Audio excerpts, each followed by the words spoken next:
আমরা সালাম বাজার থেকে আমরা পেয়েছি আমাদের নিচে এটা স্যার মানে স্যাম্পল স্বরূপ ফার্স্টে করছিলাম আচ্ছা সালাম দিতে হবে স্যার তোমার ওয়াইফ আছে সালাম স্যালাম মেশিনটা সব বন্ধ হলো আর আমি মনে দেখাচ্ছি সব তুমি এই যে এগুলা করতেছো যে তোমাকে না সব লিখে দেওয়ার কথা আমার জি স্যার মানে ওই জায়গার মধ্যে অসুবিধা লোক আমি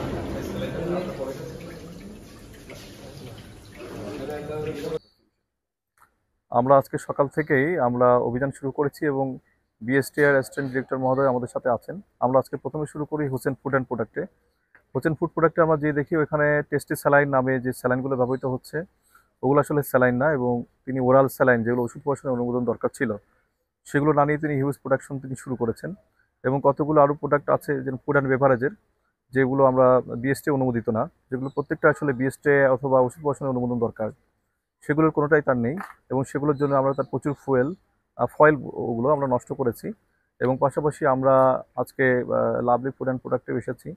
এরা বিএসটি প্রোডাক্ট মানে বিএসটি কার্য চলমান আছে, তারপরেও তারা কিছু জিনিস তারা তৈরি করেছে এবং কারখানার অপরিষ্কার অস্বাস্থ্যকর পরিবেশের জন্য আমরা এখানেও 50,000 এবং হোসেন ফুডকে 2 লক্ষ টাকা জরিমানা করি। পাশাপাশি ইফতারি সামগ্রী, নোংরা খেজুর বা ময়লাযুক্ত খেজুর বাজার থেকে আমরা সেগুলো যাতে বাজারে সরবরাহ হতে না পারে সেগুলো ধ্বংস করা, এবং তরমুজের ক্ষেত্রে আসলে ভাউচার এবং তরমুজের মূল্য তালিকা ইনশিওর করা যাতে ইফতারি সামগ্রী মানুষের ক্রয়সীমার মধ্যে থাকে, সেগুলো নিয়ে আমরা অব্যাহতভাবে কাজ করে যাচ্ছি এবং এই অভিযান চলমান থাকবে। পুরো রমজানে আমরা মাঠে থাকবো ইনশাল্লাহ। বিসমিল্লাহির রহমানির রহিম। দুইটা প্রতিষ্ঠানে ভোক্তা রেডি মহোদয় অভিযান পরিচালনা করেছেন, আমাকে ডাকছেন, আমিও তার কথায় সাড়া দিয়ে এসেছি। আসলে এই হোসেন ফুড এই প্রতিষ্ঠানে গত বৃহস্পতিবারে আমি আমার অফিস প্রধান সহ আমি এসেছিলাম। সেখানে আমি ব্যাপক প্রবলেম দেখেছি, যেমন তারা স্যালাইন লিখতেছে বাট তার সমস্ত উপাদান বা ইনগ্রিডিয়েন্টসগুলো হচ্ছে সফট ড্রিঙ্কস পাউডার। পাশাপাশি সফট ড্রিঙ্কস পাউডারও সে তৈরি করতেছে যার কোনো বিএসটিআর অনুমোদন নাই। তো আমরা ফিল্ডে এসে এই জিনিসগুলো তাদের বুঝালাম যে আপনি অন্যায় দেধারচে করতেছেন। ওই প্রতিষ্ঠানে আমি বিগত 1 মাস 1.5 মাস আগেও এসেছিলাম, তাকে বলেছি যে আপনি লাইসেন্সে আওতার মধ্যে আসেন, বাট উনি আমাদের কথার কোনো কর্ণপাতই করেন নাই। তো যাই হোক, আমরা সেটার বিরুদ্ধেও আমরা এই নিয়মিত মামলার ব্যবস্থা করেছি ওই দিনই আমরা। আর এই প্রতিষ্ঠান আসলে যে ধরনের অন্যায় করতেছে এটা জনস্বাস্থ্যের জন্য হুমকি স্বরূপ। আজকে ভোক্তা এডি মহোদয় যে ব্যবস্থা নিয়েছেন, চমৎকার একটা ব্যবস্থা নিয়েছেন। যেমন ওদের প্রচুর এই ফয়েল এগুলা ডিস্ট্রয় করা হয়েছে। ফয়েলগুলাকে আমরা একটা রুমবদ্ধ তালাবদ্ধ করা হয়েছে যাতে রিউজ না করতে পারে, এবং পাশাপাশি ওনাকে পরামর্শ প্রদান করা হয়েছে যে ইমিডিয়েট এবং 10 দিনের টাইম লিমিট দেওয়া হয়েছে যে 10 দিনের ভেতরে আপনার লাইসেন্স প্রক্রিয়াকরণের ব্যবস্থা গ্রহণ করবেন। আর এখানে এসেছি পরবর্তীতে লাভলি ফুড প্রোডাক্ট। এই ব্যক্তি ব্যাপক সমস্যা ছিল, যাই হোক উনি আমাদের কথায় সাড়া দিয়ে লাইসেন্স প্রক্রিয়াকরণের সমস্ত ব্যবস্থাই নিয়েছে। তো ওনার এখানে মেন প্রবলেমটা যেটা, সে কিছু ডেস্ট্রয়েবল প্রোডাক্ট যেগুলা সে হয়তোবা বিক্রি করতেছে বা তৈরি করতেছে এবং তৈরি পণ্য দেখছি আমরা, যেটা ভোক্তার বিষয়ে আর কি একটু অসন্তুষ্টির বিষয়। যাই হোক, তার প্রয়োজনীয় ব্যবস্থা গ্রহণ করেছেন। তো এটা একটা চলমান প্রক্রিয়া। পাশাপাশি বাজার মনিটরিংয়েও সাথে ছিলাম আমি।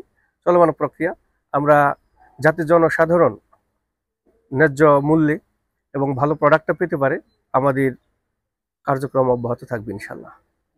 প্রশ্ন হলো খুশি হবেন যে বিএসটিআই সারা বাংলাদেশে তার রমজানকে কেন্দ্র করে কিছু আশু প্রতিক্রিয়ামূলক ব্যবস্থা গ্রহণ করে, যেমন সার্ভিলেন্স টিমের মাধ্যমে আমরা এই আঞ্চলিক অফিস হিসেবে এখানে 151টা প্রোডাক্ট বাজার থেকে সংগ্রহ করে এবং ল্যাবে প্রেরণ করেছি।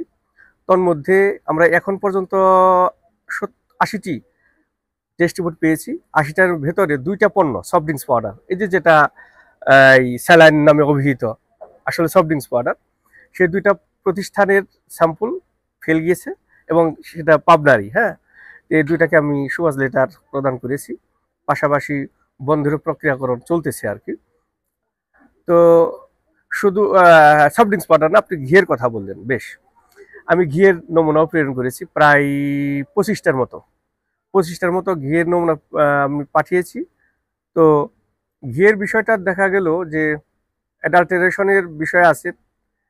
তো আমরা ওইরকম একটা প্রতিষ্ঠান খুঁজে পেলাম, আমরা নমুনা পেয়েছি, নমুনা টেস্টে প্রেরণ করেছি, টেস্টের রেজাল্টে আমরা পজিটিভই পেয়েছি। আসলে হয়তোবা আপনি চোখে মনে হবে যে অ্যাডাল্টারেশন করতেছে, আমি তো আর প্রক্রিয়ার সময় আমি গিয়ে দেখিনি, আমার কাছে মনে হয়েছে যে হ্যাঁ অ্যাডাল্টারেশনের আছে, বাট এটা টেস্টের পরে প্রমাণিত হবে। হ্যাঁ, তো টেস্ট রিপোর্ট ওকে আছে, আর চলমান প্রক্রিয়া তো আছেই। আমরা নমুনা ঘিয়ের বেশ কিছু নমুনা আমরা পাঠিয়েছি, এই পর্যন্ত যে রিপোর্টগুলো পেয়েছি ইনশাল্লাহ সব ওকে আছে। আর দুধের বিষয়টা, মূল্যের বিষয়টা, এটা এডি মহোদয়, ভোক্তা এডি মহোদয় ভালো বলতে পারবেন। আসলে মূল্য নির্ধারণের বিষয়টা আসলে বিএসটিআর না। হ্যাঁ, বিএসটিআর ঠিক আছে।